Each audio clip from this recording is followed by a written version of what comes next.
अस्सलामुअलैकुम first year. उम्मीद है आप सब खैरियत से होंगे। लास्ट लेक्चर में हमने करेक्टरिस्टिक्स वेव्स पढ़ी थी, प्रॉपर्टीज पढ़ी थी, वेवलेंथ पढ़ी थी। उससे पहले हमने वेव के बारे में पढ़ा।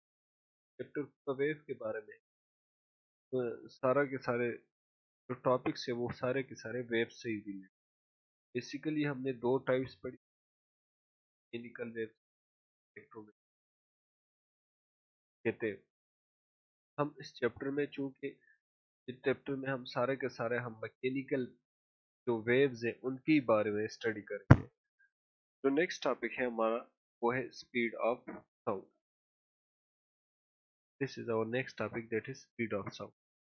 अब इनिशियली साइंटिस्ट तजस्सुस में थे कि हवा में साउंड की स्पीड कितनी होगी।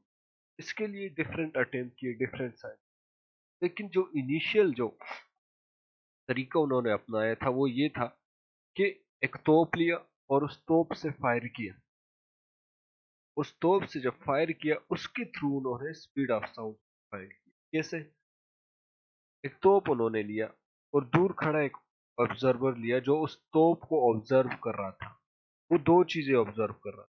एक, जैसी तोप से फायर हुई वहां से धुआं निकलता है, हमें पता है जो तोप है, शेल है, उससे जब फायर होती है सबसे पहले धुआं निकलता है। तो उससे धुआं निकलता है, जैसे ही वहां से धुआं निकला उसने स्टॉप वॉच ऑन कर। जब उसको आवाज आई उसने स्टॉप वॉच स्टॉप कर और उसके थ्रू उन्होंने स्पीड ऑफ साउंड फाइंड किया। फिर जो स्पीड का बेसिक फार्मूला है v is equal to S over T. जितने डिस्टेंस पे वो खड़ा था तोप से वो डिस्टेंस डाला डिवाइडेड बाय टाइम, जितना टाइम लिया उसने। जैसे ही धुआं निकला ना तो उसने स्टॉप वॉच ऑन की। जब उसको आवाज आई तो उसने स्टॉप वॉच स्टॉप करी। तो जो टाइम उसने लिया साउंड ने उस तोप से लेकर उस तक पहुंचने के लिए वो उन्होंने मेजर किया सिंपल फार्मूले से v is equal to S divide by T. उस बंदे का ऑब्जर्वर का डिस्टेंस फाइंड किया और जितना टाइम लिया साउंड वहां तक पहुंचने में वो कंसिडर करके उन्होंने स्पीड ऑफ साउंड फाइंड किया। एक्सपेरिमेंटली जो स्पीड ऑफ साउंड की वैल्यू वो आ रही थी 330 मीटर पर सेकंड। कितनी वैल्यू आ रही थी? 332 मीटर पर सेकंड वैल्यू आ रही थी स्पीड ऑफ साउंड की हवा में। अब साइंटिस्ट इसने कंप्लीटली क्या कहते हैं, कंप्लीटली उसके साथ सेटिस्फाई नहीं थे। तो उन्होंने कुछ थ्योरेटिकल वेज देखे, कुछ थ्योरेटिकल तरीके देखे कि उसके थ्रू अगर हम कोई फार्मूला ऐसा डिराइव कर ले जिससे हम स्पीड ऑफ साउंड पाए। ये तो एक्सपेरिमेंटली था, थ्योरेटिकली उन्होंने कहा कि हम कैसे स्पीड ऑफ साउंड। उसके लिए सबसे पहले अटेम्प्ट जो था वो न्यूटन ने, क्योंकि ये मैकेनिकल वेव्स है और मैकेनिकल वेव्स आपको पता है कैसे मूव करती है। कंप्रेशन और रेयर फ्रैक्शन होता है तब जाके मैकेनिकल वेव्स मूव। उससे पहले हम थोड़ा साउंड को स्पीड ऑफ साउंड को डिफाइन कर लेते हैं, फिर न्यूटन के उस पे जाते हैं। स्पीड ऑफ साउंड क्या है? Distance covered by A sound wave per unit time is called speed. सामने लिखा भी गया है कि स्पीड ऑफ साउंड क्या है। Speed of sound is the distance covered by A sound per unit time. कितने टाइम में, जैसे मैंने एक्सपेरिमेंटली आपको बता भी दिया कि जितना डिस्टेंस कवर करता है डिवाइडेड बाय टाइम, इसको कहते हैं हम speed of sound. Sound waves are compressional wave in nature. Compressional wave mechanical waves होते हैं जो मूव करते हैं कंप्रेशनल और रेयर फ्रैक्शन की फॉर्म में। The speed of mechanical wave in medium. दो चीजों पे speed of mechanical waves speed दो चीजों पे डिपेंड। एक तो डेंसिटी ऑफ मीडियम पे डिपेंड, दूसरा इलास्टिसिटी ऑफ मीडियम पे डिपेंड। नाइन्थ में आप लोगों ने पढ़ा होगा डेंसिटी क्या है, मास पर यूनिट वॉल्यूम। अब कंप्रेशनल वेव है। कंप्रेशनल वेव अगर आपको याद हो लॉन्गिट्यूडनल वेव तो वो कंप्रेशन होती है और रेयर फ्रैक्शन। जब कोई चीज कंप्रेस होती है उसमें प्रेशर ज्यादा लगता है, उसकी डेंसिटी ज्यादा हो जाती है। अब जब किसी चीज में प्रेशर कम लगेगा, रेयर फ्रैक्शन प्रोड्यूस होता है। जब रेयर फ्रैक्शन प्रोड्यूस होता है तो उसकी डेंसिटी क्या हो जाती है? उसकी डेंसिटी कम हो जाती है। यही वजह है कि ये डेंसिटी ऑफ मीडियम पे भी डिपेंड करते हैं। दूसरा, इलास्टिसिटी ऑफ मीडियम पे नेक्स्ट चैप्टर में डिस्कस करेंगे, या सेकंड ईयर में शायद इसको डिस्कस। अब लोगों ने 10th में पढ़ा भी होगा इलास्टिसिटी क्या है। मटेरियल की एबिलिटी है टू रिगेन इट्स। यहाँ पे जो हम इलास्टिसिटी, यंग मॉडुलस अगो अगर आपने पढ़ा था, यंग मॉडुलस इलास्टिसिटी है, E is equal to stress divide by strain, ये हमने पढ़ा था 10th में, आप लोगों ने पढ़ा होगा। और तीन तरह के यंग मॉडुलस है, एक था बल्क मॉडुलस, एक था वॉल्यूमेट्रिक, एक था बल्क मॉडुलस, और एक था एक में लेंथ इंक्रीज होती है, एक में वॉल्यूम इंक्रीज होता है, और तीसरे में एरिया इंक्रीज। ये है वॉल्यूमेट्रिक, जिसको बल्क मॉडुलस कहते हैं। ये बल्क इलास्टिसिटी उस पर डिपेंड करता है। अब लास्ट टाइम भी मैंने इक्वेशन डिराइव की थी, इसकी इक्वेशन है E is equal to rho divided by P divided by rho, sorry P divided by rho, जो आगे मैंने लिखी भी फिर डिस्कस। अच्छा, तो न्यूटन ने सबसे पहले एक्सपेरिमेंट की, theoretically speed of sound find करने की कोशिश की। अकॉर्डिंग टू न्यूटन, उसने कहा कि देखो, जब प्रेशर जब कंप्रेशन होती है तो प्रेशर इंक्रीज होता है, मतलब वहां का टेम्परेचर इंक्रीज होना शुरू कर, जब नहीं वहां का प्रेशर डिक्रीज होना शुरू हो जाता है। ये तो हमें भी पता है, जब प्रेशर डिक्रीज होता है तो चीजें सिकुड़ती है, कंप्रेस होना शुरू हो जाता है। लेकिन जब आप टेम्परेचर इंक्रीज करोगे तो एक्सपेंड होना शुरू हो जाती है चीज। तो न्यूटन ने कहा कि हम अगर आइसोथर्मल कंडीशन लें, आइसोथर्मल कंडीशन मतलब temperature change in temperature, change in system under same temperature, temperature same रहेगा लेकिन सिस्टम में चेंज आ जाए। उसने कहा था ये कंप्रेशन और रेयर फ्रिक्शन बहुत ही स्मॉल टाइम में हो रहे होते, बहुत कम टाइम में हो रहे होते, तो हम ये जो स्मॉल चेंज ऑफ टेम्परेचर है इसको नेग्लेक्ट कर। और उसने आइसोथर्मल कंडीशन को अपनाया कि आइसोथर्मल कंडीशन के अंदर when sound waves travel in air there is no change in temperature। ने कहा जब साउंड वेव ट्रेवल करती है एयर में, टेम्परेचर में कोई चेंज नहीं आता, हालांकि चेंज आता है। जैसे मैंने बता दिया, कंप्रेशन और रेयर फ्रैक्शन होती है। कंप्रेशन में क्या होता है? टेम्परेचर डिक्रीज होना शुरू हो जाता है। रेयर फ्रैक्शन में क्या होता है? टेम्परेचर इंक्रीज होना शुरू हो जाता है। सुबह के टाइम आप देख लो, अगर आप आवाज दोगे तो उसकी स्पीड इतनी नहीं होगी जितनी दोपहर को होगी, ठीक है। तो उसके लिए उसने कंसिडर किया, Newton assumed that the sound travel through the air and other gases under isothermal condition। ये मैंने लिखा भी है, isothermal condition उसने assume किया था change in system under same temperature, temperature में कमी कोई नहीं आएगी, टेम्परेचर सेम रहेगा। जबकि ऐसा होता नहीं है, इसको हम अगले उसमें प्रूफ करेंगे।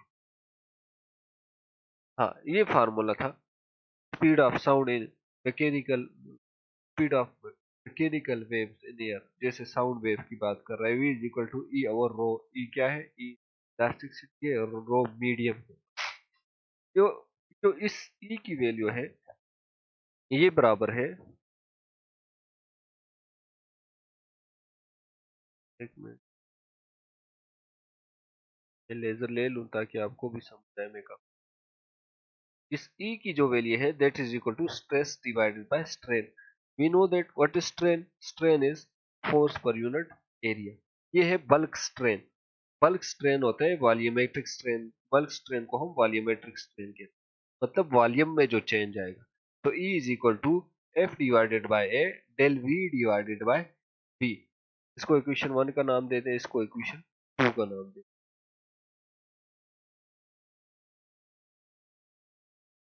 नाउ अकॉर्डिंग टू न्यूटन, उसने एज्यूम किया कि लेट, फिर हाँ चले,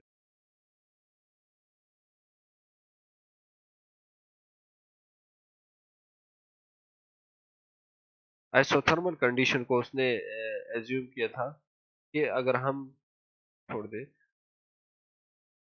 उसने कहा कि let V is the volume of the air. अगर कोई एयर है उसका वॉल्यूम वी है और उस पर प्रेशर लग रहा है पी, अगर हम इसको उस पर प्रेशर इंक्रीज करेंगे तभी तो वेव मूव करेगी ना।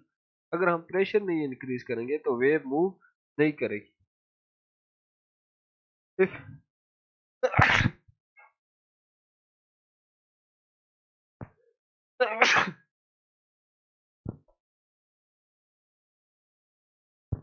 if we if we increase the pressure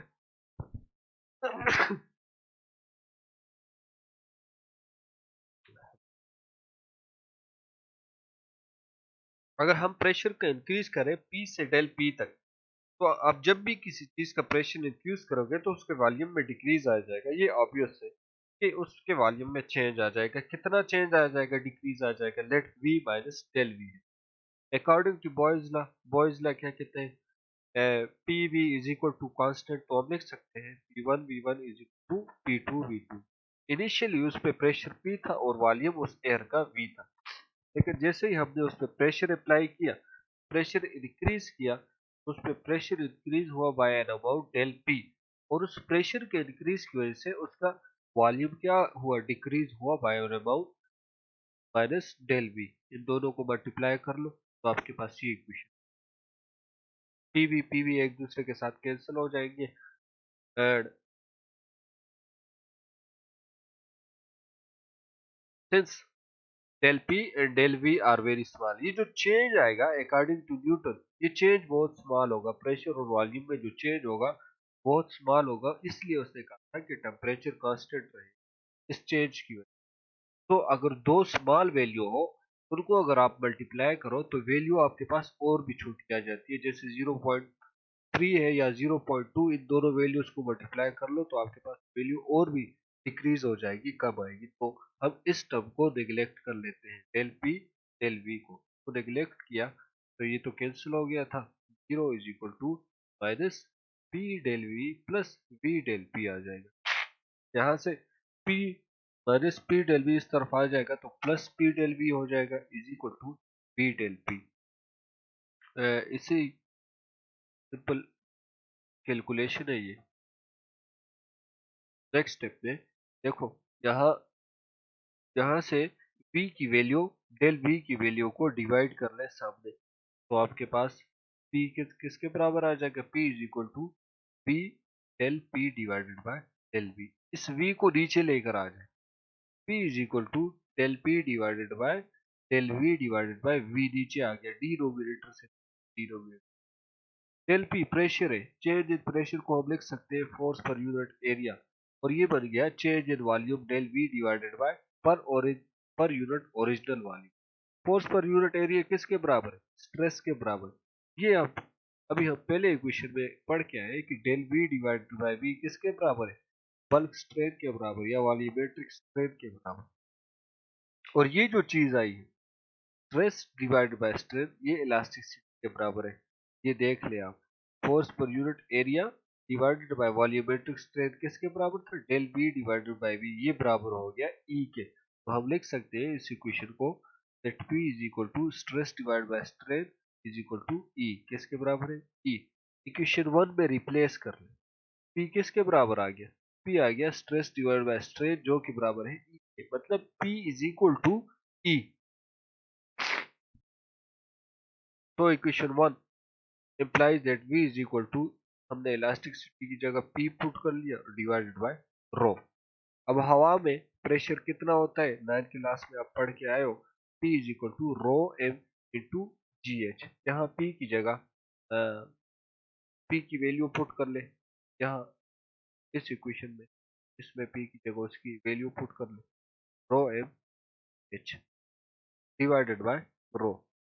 row M क्या है, rho M is density of mercury, standard temperature and pressure के थ्रू के मुताबिक। रो एम की वैल्यू भी गिवन है, जी की वैल्यू भी सेंटीमीटर में गिवन है, और हाइट भी गिवन है, तो डेंसिटी ऑफ एयर भी गिवन है। अगर ये वैल्यूज आप इसी फार्मूले में पुट कर लो, इस फार्मूले में, तो आपके पास वैल्यू आ जाएगी P is equal to 281 metre per second.